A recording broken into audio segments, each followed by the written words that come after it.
Well, hello. Again, I'm Laura Khoury, and I'm speaking with Allison Olson. Allison is an adoptee and also an adoptive mom. And I'm also an adoptive mom of two. And so we have on these videos, we've shared kind of how we came to adoption. We've shared specific adoption stories. If you haven't seen them, Allison shared a little bit about her adoption story, and I shared a little bit about both of my girls. So today, Allison is going to share a little bit more of the story of her youngest daughter's adoption. Sure. Thank you. Hear about it. Yes. All right. So for anyone that doesn't know, both my adoption and my youngest daughter's adoptions were domestic infant adoption through an agency. The main difference being that mine from 1979 was closed and our youngest is open. So I'm going to focus on kind of our side of it. So just, I know some people join and they don't know our backgrounds. Laura and I are not divulging things that are private and personal about our children's adoption story. We agree that is very important to us. So you'll notice when you listen to these, it's our perception and what we experienced in that. So from this one, it is how, my husband and I, along with our oldest daughter, how, we became an adoptive family. So let's see here. Let's do the math here. So Seth and I got married in 2013, lucky 2013. And then our oldest daughter was born in 2015. And then, we focused on raising her, doing all of the things. We moved so we lived for a very long time in Chicago, and then we moved from there out to Oregon. So that's, quite the haul, quite the move to two new jobs, new house, new daycare, all new friends, you name it. So it took us a while to get settled in over here. And then once we were, that similar story to most folks. I was older, right? We were both older. Let's put the man in this too. We were both older. And infertility, secondary infertility, first of all, a lot of people don't know about. It just means you were able to conceive one, and after that, or you might even be able to conceive a few, but there's just a point where it's not working like it should or like it would. And in our case, and this doesn't make anybody else's experience any less difficult or less painful, but in our case, we were able to get pregnant several times. Our issue was that we kept losing the babies, right? So people like to call it a miscarriage. I'm gonna go a little more extreme because it's me I'm talking about. If I was talking about somebody else, I wouldn't go so extreme. When I had always grown up hearing about miscarriages, I imagined a lot of blood and that the mom is aware it's happening, but kind of in denial, right?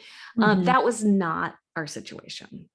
So our situation, and it happened 3 different times, was me feeling fully pregnant, having prior scans. So this would be the ultrasound, where everything was fine and the baby was healthy and all of that. And just going into an ultrasound to find out no heartbeat.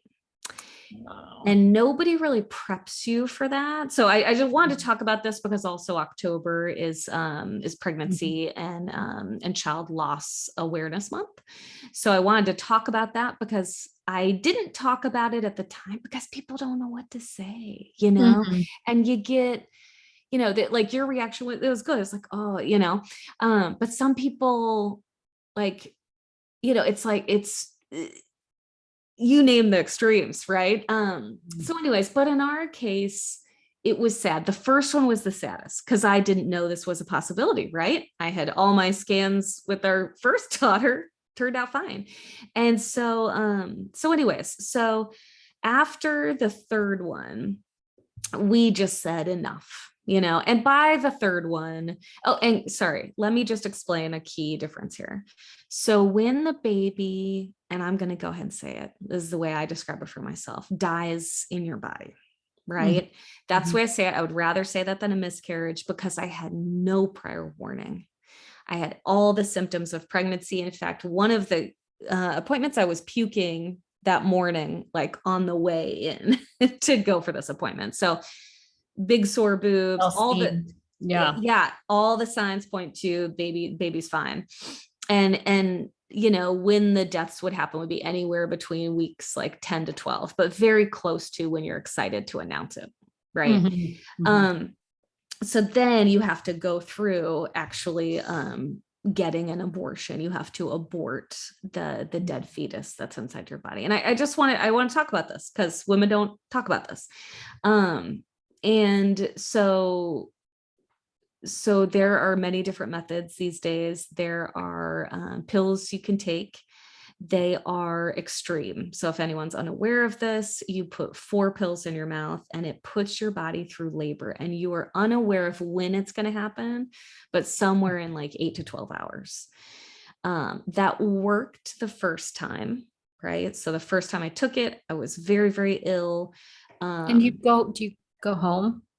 You do it all at home. Yeah. And in fact, they, in my case, they gave me a pill to take for 24 hours first. So it takes away, and I'm not a medical professional, don't remember the names of any of these pills, but it takes away the pregnancy hormone.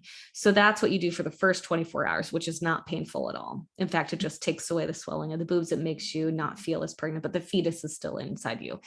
And then after 24 hours of that, because they have proven that will help the next phase better. And then you put these 4 pills in your mouth up by your, by your gums, and you let them dissolve. And then you just wait for massive cramping, and you can't take anything for the cramp because you need it to cramp, and you need to expel everything. And it's intense. And like I said, the very first time it worked. And in fact, we were able to like see all of it. I know that sounds gross, but I'm going to go real into detail here. But we were able to see it. And then my husband and I were able to mourn over it, which was healthy for us. The second one did not work as well. And so the third one, we did not even go that route. So the second one, I went through all those pills and the cramping and all of that, but not everything was expelled. So I then had to go in for a DNC.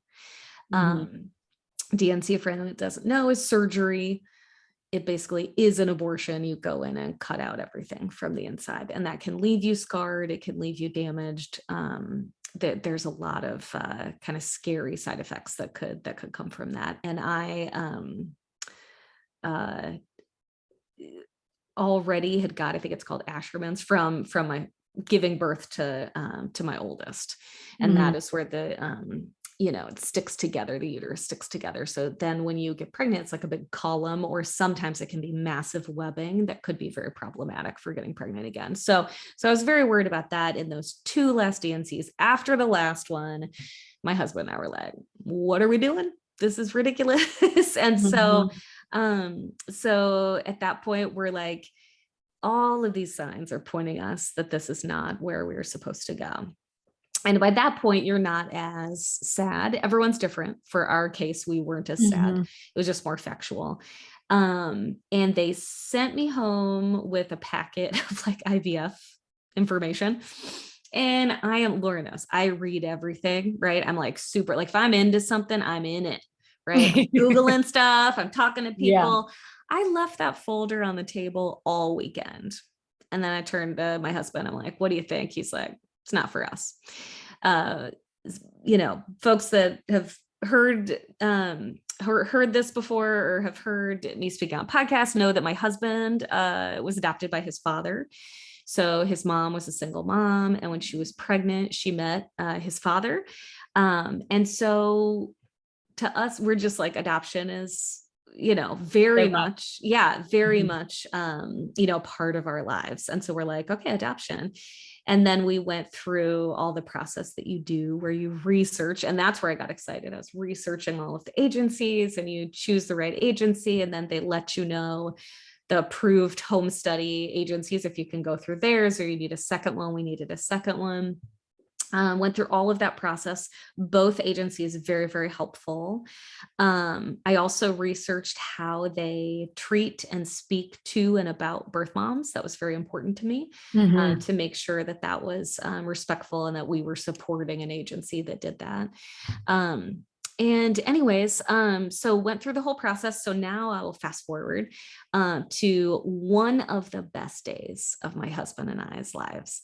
Got the phone call. I was in a meeting, and it was a strange phone number. And when you are awaiting a hopeful adoptive parent, you answer all strange phone numbers that You come do. in. It could be the phone number. And this was during the Did they pandemic. tell you that mine finally told me like it'll be this number. Put You this know one what? in your phone, because I would be so excited every time the agency would call or whatever. But I think that's yeah, the case when everyone's in the office, but this was the pandemic. So they're like, it could be yeah, everyone's anyone's at cell home. phone number. Yeah. So they're like, just answer it all. So, and just, everybody knows, you answer one, robocall, you get more and more robocalls. Uh-huh. But Yeah. this one did say it was from the city that I knew the agency was headquartered in. So I'm like, oh my gosh, oh my gosh. And so I answered it. And my husband, I know that doesn't know, he travels a lot as a pilot. He was home and he was out on a walk. And so I'm like, oh my gosh. And he's such an involved, like, doting father. We both are lucky. We have very involved husbands with their kids. And anyways, but I looked, and, I knew he wasn't at home, and the car wasn't gone. So I'm like, oh, he's somewhere close. So I'm like, please, like, you don't understand. He cannot miss this phone call, because they won't repeat it back to you. Like, it's like all this information you need. And so, I sent him a quick text, and then he's like, call me on the other line. So I call him on the other line. He is walking back to the house because he doesn't want to miss a second of this phone call. Yeah. And then he arrives, and we're both just like looking at each other, but still on the same call for the thing. And we got all the details. And the expectant mother had picked us very early on in her pregnancy. Mhm. She was about 4 months along. And so we had 5 months to get to know her before the baby, and now our collectively our daughter was born. And so it was very exciting. And then we got to know her. And it's, by the way, it's very strange to me to call her, expectant mother in the past, or like birth mom, because we call her by her name, right? Yeah. Yeah. We call her mama and then her name, because we love her.